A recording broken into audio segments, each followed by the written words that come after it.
Assalamu alaikum and welcome back to another episode of the Cultured Voices podcast. I'm your host, Dr. Fatima Muhammad. And you guys, I'm a bit excited and a bit anxious because it's been a while since I did a solo episode.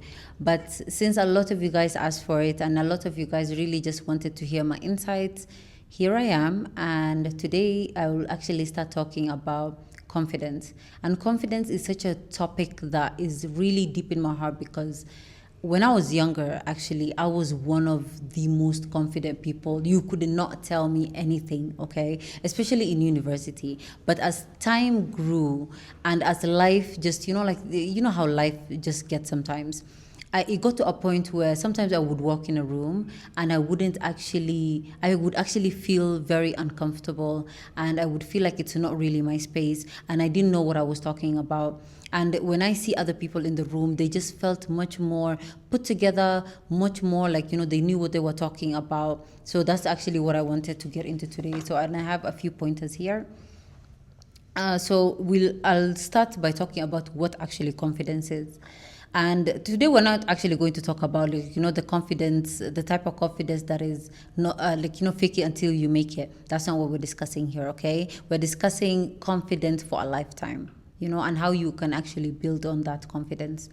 And a lot of the time we need to start first asking ourselves, what is confidence? And sometimes we confuse confidence by the loudest person in the room or the person who does not stutter, right? And does not have any doubt. But confidence is actually, a lot of the time we think like just because we're afraid to do something doesn't mean that we're not confident. And confidence is not the absence of fear, by the way. It's the decision to move forward in spite of fear. Okay, so let's get into that. One of a lot of things that I like to discuss, especially by the way, if you follow me on Instagram, and if you don't, you should. My Instagram handle is the Fatima Edit.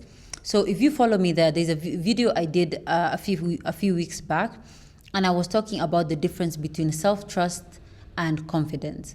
And confidence actually has a lot to do with self-trust because the more you do things, the more self-trust you have. And this is actually evidence that you're actually proving yourself that you can actually do things. And once you get there, that's when confidence actually starts. So self-trust is what you build over time through evidence, right? Through action. So let's get into why a lot of people actually have low confidence, and this can stem from childhood. When you have childhood trauma and a lot of your parents did so much criticizing and you were criticized a lot, especially as a child, be it whether it's by your parents or by your teachers. Criticism can actually hurt us, and one of the ways that actually shows itself as adulthood is by having low confidence or low self-esteem. Another way that low confidence can come from is failure.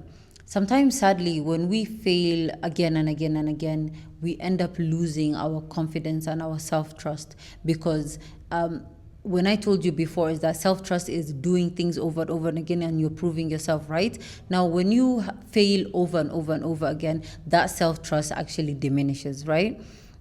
And another form where low confidence can show up is when you are being overlooked or you were used to being overlooked. And that can actually be such a huge thing, especially for us people who are, introverts. If you're an introvert out there and you are just used to being overlooked, that can actually show itself through low confidence. And lastly, people-pleasing tendencies. If you're a people pleaser, then you won't really have a lot of confidence because you're just literally showing people that you're just doing what you expected and that there's no self-trust, like the inner confidence, because what you'll be doing is just pretending, right? So a lot of the time we actually internalize other people's opinions and make it our own autobiography, right? And that's not the case. Some people can believe whatever they believe, but you need to be able to know yourself. That's why I talk a lot about auditing yourself so that you know what your strengths are, you know what your weaknesses are, and by that it will actually help you be more forward when it comes to actions. And another thing I want you guys to actually ask yourself is how many of your beliefs about yourself actually belong to you? Because a lot of the time, especially with society and community, even with your friends, they name call you, and not in the insult type of way, but they tell you, oh, you're an introvert, or you're shy, or you're not very good at this. But those things are just what people tell you, but that doesn't mean that it's true. So one of the things I would like to leave you out there is how many of your beliefs about yourself actually belongs to you. And if you want to change that, it's very easy, because you just need to prove to yourself that what they're saying is not really correct. So if they tell you you're shy and you are not actually shy, then stand out there, be out there. Another thing I wanted to mention is the confidence competence loop. I don't know if you guys have ever heard that, but a lot of people actually wait for confidence to build for them to start acting, but that's actually not the case. It's actually backwards. You need to be able to do actions first for you to be able to feel confident. I don't know if that's making sense, but confidence is the result, not the requirement. You don't require confidence for you to do things. You do things and then you get confident as a result, right?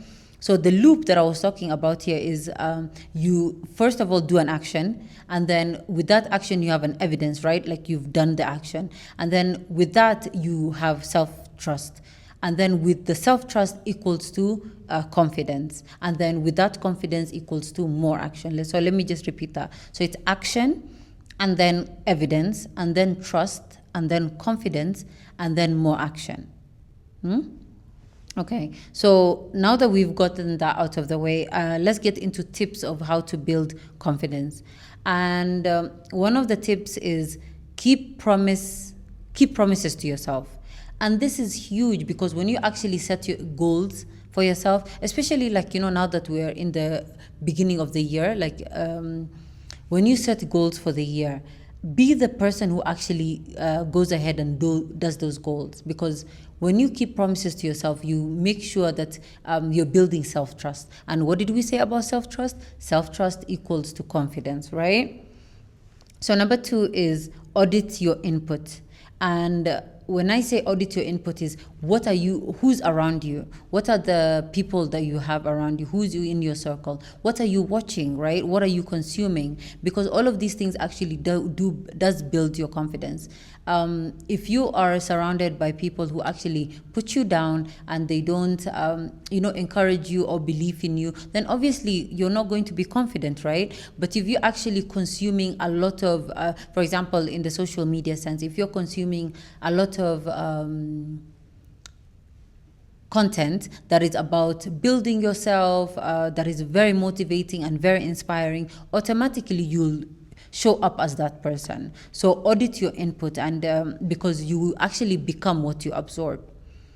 And then number 3, I would say document your wins. When you actually document your wins, for example, what I like to do is I always have a to-do list every single day. And I have things that I need to do today, and then I tick them off. And that is how you document your wins, because when you've gotten a goal or a to-do list out of the way, oh, I could do this, I did this, and did this. And when you have those evidence piling up, then you will have trust in yourself to do more the next day and to do more in the next time that you want to do something. Number 4 is do the uncomfortable things often. A lot of the time we get very comfortable being very comfortable doing the things that we know how to do. So that is just the things that we repeat. But what I would actually suggest is sometimes go out of your way and do something that is uncomfortable. And when you actually do that, you will feel confidence in knowing that you could do things that you couldn't do before. I don't know if I'm making sense. But sometimes do the things that are uncomfortable for you to be comfortable with the unknown. Yeah? Number 5 is speak up in rooms. I always say this, especially, I don't know if I've ever mentioned here, but I also have a women's group called Sisters Connect. And monthly, I actually try to do it monthly, but we do events that we bring women together and we actually encourage them. And one of the things that I did in one of my events was telling them to speak up more. So this is what I would actually give as a tip to build confidence is speak up in rooms, especially when you're tempted to be quiet. Because when you're actually tempted to be quiet, that's when you should actually, do the uncomfortable thing. You remember we said that? So even if it's uncomfortable, get up, introduce yourself, speak up. If you have a thought of, you have a question, speak up and do so. And the more you do that, the more confidence you will get. Number 6 is finish things that you start. Where every time you complete a task or you make sure that you do a goal, that is also evidence that you're building, that you can actually do things. One of the things that, especially as a procrastinator, one of the things that used to really, really hold me back is the fact that I used to do a lot of things, but I never used to get it to the finish point. I used to do them to a certain extent and then I stop and start something new before I complete. So now what I do is I try my best to actually complete everything that I start. And by doing that, you actually build on more evidence. See the loop there? Okay. Another number 7 would be make eye contact. Eye contact is so important because first of all, you'll make the other person feel like they're being listened to and you're giving them the attention that they need. And then, but it also signals that you're confident. But if you're looking at, for example, me and I'm and you're talking to me and then you start saying, oh yeah, I'm not really so sure, and you start looking on the sides, you're not signaling confidence, right? But you actually just look straight to who you're talking to, and you're actually talking to them, and you look at their eye. It really, really does make a huge difference, and you'll actually seem more confident.